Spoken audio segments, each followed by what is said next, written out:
1 घंटे के लिए। और तो मेरे पेरेंट्स के पास कोई ऑप्शन भी नहीं था। बोला ठीक है साहब आप लेकर जाओ। तो जो डॉक्टर भाई साहब के उपाध्याय हैं और जो पंडित जी थे, इन दोनों ने मुझे गाड़ी में बैठाला और ये हमारे डॉक्टर साहब के पास लेकर गए। मैं नॉर्थ वेस्ट एक नर्सिंग होम है अशोक विहार में, वहाँ लेकर गए और वहाँ ले जाकर मुझे डॉक्टर साहब से इन्होंने चेक कराया। अब यहाँ से मेरे अच्छे दिन चालू हो गए थे, मुझे ऐसा लग रहा था, क्योंकि जब मुझे पहली बार डॉक्टर साहब ने देखा तो डॉक्टर साहब की बेसिकली मैं ये बात समझता हूँ कि इस हर एक प्रोफेशनल फील्ड में हमें जो डॉक्टर साहब मिले उनका ट्रीटमेंट ही अलग है, बिल्कुल अलग था। मतलब उनका बिहेवियर ऐसा था कि 50% मरीज ये सोचने लगता था कि नहीं मुझे कुछ नहीं होगा। डॉक्टर साहब मुझे अच्छी तरह याद है।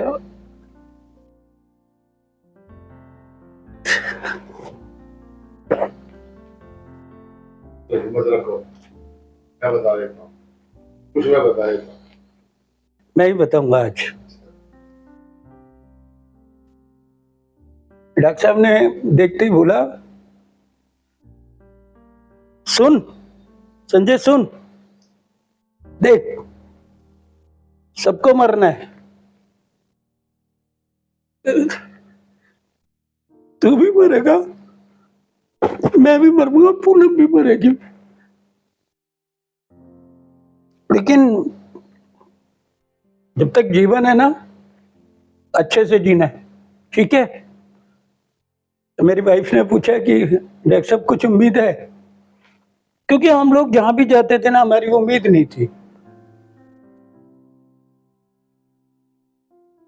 सेम क्वेश्चन पूछा। डॉक्टर साहब ने बोला कि मैं भगवान नहीं हूं, मैं सिर्फ अपना कर्म करूंगा, बाकी ऊपर वाले पे छोड़ दो। और जिस दिन पहली कीमो चढ़ाई, लोग तो अक्सर 5, 6, 7 कीमो में निकलने वाले निकल जाते हैं। मुझे 8, 9 कीमो चढ़ी मुझे। और पहली जो कीमो चढ़ी थी उसमें डॉक्टर साहब ने मेरे को बोला कि देख संजय, तू उल्टी मत करियो, उल्टी मत करियो। तो जो आज इतने टाइम से, और सच्ची में जैसे डॉक्टर साहब ने दवाई चढ़ाई ना, वो एकदम ऐसा सेंसेशन हुआ कि पूरा सब कुछ मुंह के अंदर आ गया, पूरा ऐसा करके कि पता नहीं क्या है, और उसको वोमिट कर दो उसको।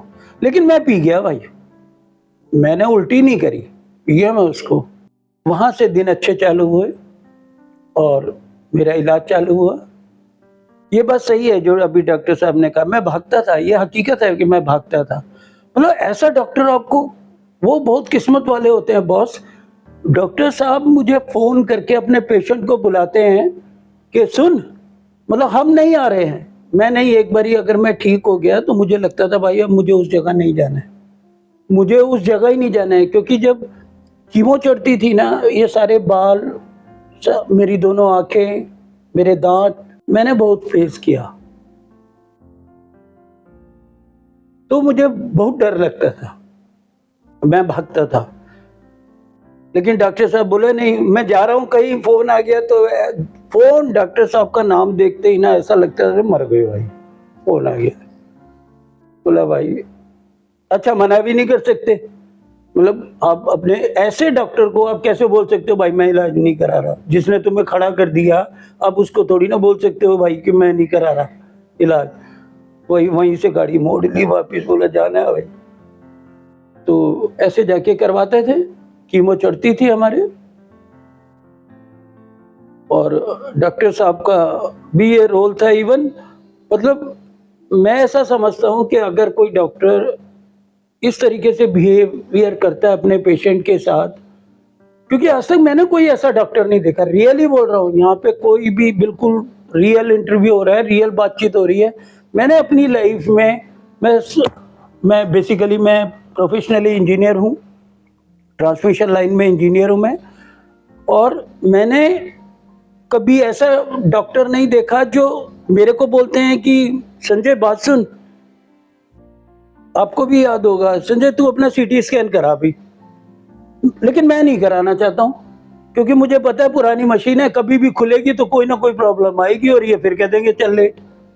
मैं नहीं खुद, इनको ये लग रहा था शायद ये पैसे की वजह से नहीं करवा रहा है। तो ऐसे डॉक्टर जो ये बोले कि सुन तेरे पेमेंट ना मैं करूँगा, तो स्कैन करा। बोला था ना डॉक्टर साहब आपने, बोला था डॉक्टर साहब ने कि पेमेंट मैं करूँगा।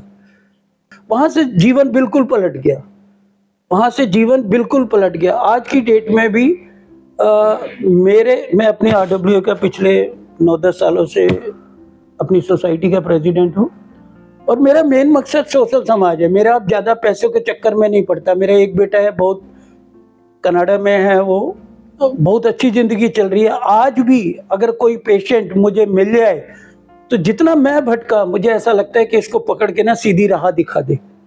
और मैं कई डॉक्टरों के सामने, डॉक्टर साहब के पास कई पेशेंट लेकर आया, अपना खर्चा करता हूँ, अपना और मुझे खुशी होती है कि मैं किसी के काम तो आ रहा हूँ। तो 90%, 95% बोलूँगा आज भी वो सरवाइव कर रहे हैं जितने भी पेशेंट लेकर आया। हाँ, 2-3% ऐसे थे जिनको डॉक्टर साहब को फर्स्ट टाइम में ही बोल दिया था कि संजय कुछ नहीं है, इनको बोलो पूजा पाठ करें, अपने पूजा पाठ करें, जो मन में आए वो करें। तो ऐसे डॉक्टर साहब मिले और मैं आज की डेट में मैं ये चीज़, अगर आपको कैंसर है या आपको इससे रिलेटेड कोई बीमारी है, तो आज की डेट में मैं आपको पूरा विश्वास दिलाता हूँ बॉस के, इसका पूरा का पूरा इलाज है। बिल्कुल घबराने की ज़रूरत नहीं है। आप सिर्फ हिम्मत रखिए, विल पावर रखिए। देखिए, जिस समय मुझको ये कैंसर डायग्नोज हुआ था, उस समय जब मैं नर्सिंग होम में आ रहा था तो मुझे नीचे स्ट्रेचर लेकर आए थे कि स्ट्रेचर पर आपको लेकर जाना है, लेकिन मैं उस पर नहीं गया था। उसको लात मारी, बोला जब तक चलूंगा ना तब तक खड़ा होके चलूंगा, अपने पैरों पे चलूंगा। तो बेसिकली क्या है, आपको विल पावर अपना स्ट्रॉन्ग रखना है। आज मुझे इस बात को 17-18 साल हो गए और मैं बिल्कुल स्वस्थ हूँ। सब भगवान की कृपा है और डॉक्टर साहब का आशीर्वाद है। बहुत बढ़िया जिंदगी चल रही है। धन्यवाद। जय हिंद, जय भारत।